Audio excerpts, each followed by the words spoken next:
Quick Facts with Franklin. I hope you learned something. Love you. Bye. Deep inside the tissue of a coral polyp lives a microscopic tenant. These tiny algae provide the coral with 90% of its energy and all of its vibrant colors. It is a perfect underwater partnership that builds the largest biological structures on the planet. Without this hidden teamwork, the oceans would be a desert of cold calcium carbonate skeletons.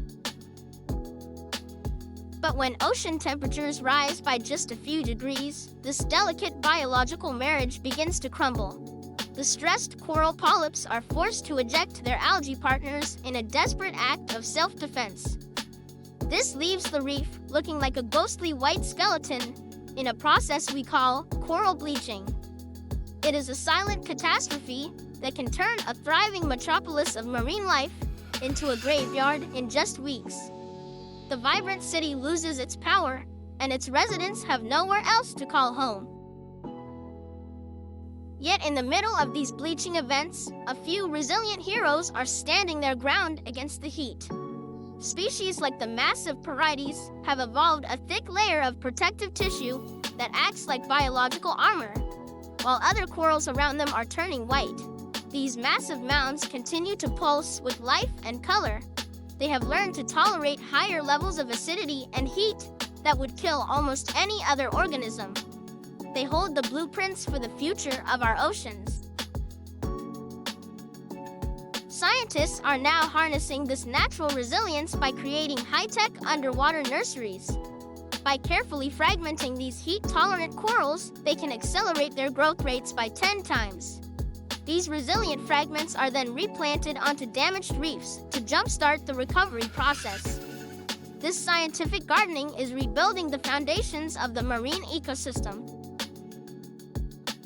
To learn more about the incredible survival of coral species, read about coral reef ecology, which is a deep dive into this fascinating subject. Visit your local science center or aquarium to view exhibits that have coral on display. Nature is surprisingly resilient when we give it a helping hand in the right direction. Florida is the ultimate destination for a true tropical escape without leaving the country. The historic architecture of St. Augustine is mesmerizing. The Space Coast can create some wonderful core memories. The crystal-clear springs of the Ocala National Forest will change your perspective on natural beauty. This Sunshine State was the 27th to join the Union in March 1845. From emerald waters to ancient cypress trees awaits a peaceful sanctuary that feels worlds away from the busy beaches. The northern mockingbird is a brilliant biological musician that can mimic the songs of dozens of other birds and even mechanical sounds. This gray and white beauty is known for its incredible intelligence and fearlessness. It can learn over 200 distinct songs in its lifetime, creating a unique and ever-changing soundscape for the Florida suburbs.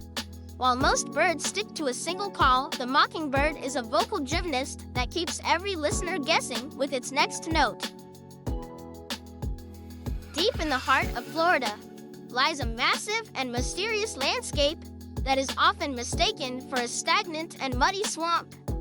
In reality, the Everglades is a shallow and 50-mile-wide river of grass that flows almost imperceptibly toward the ocean. This slow-moving sheet of water creates a unique subtropical wilderness that supports thousands of rare and endangered species. It is a place where the boundary between land and water disappear. The unique chemistry of the Everglades has created a biological phenomenon that exists nowhere else on the entire planet. Because the freshwater marshes meet the saltwater mangroves, it is the only place where alligators and crocodiles coexist.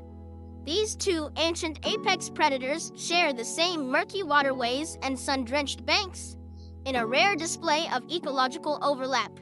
One prefers the sweetness of the inland rivers, while the other thrives in the briny depths of the southern coastal lagoons. But this delicate natural balance is currently facing a silent and deadly threat from a massive reptilian invasion from across the globe. Thousands of Burmese pythons have escaped into the sawgrass and are now decimating the native bird and mammal populations with ease. These massive constrictors can reach 20 feet in length and have no natural predators in the Florida wilderness to keep them in check. In response to the python invasion and decades of water mismanagement, the government has launched the largest restoration project in history. The goal is to fix the broken plumbing of South Florida and return the natural flow of water from Lake Okeechobee to the southern tip by removing old canals and building massive new reservoirs. Scientists are working to jumpstart the health of the entire ecosystem. To experience the true majesty of the Florida Everglades, visit a national park visitor center or a local airboat tour exhibit. Witnessing the sheer scale of the sawgrass marshes helps us understand why this river of grass is worth every effort to protect.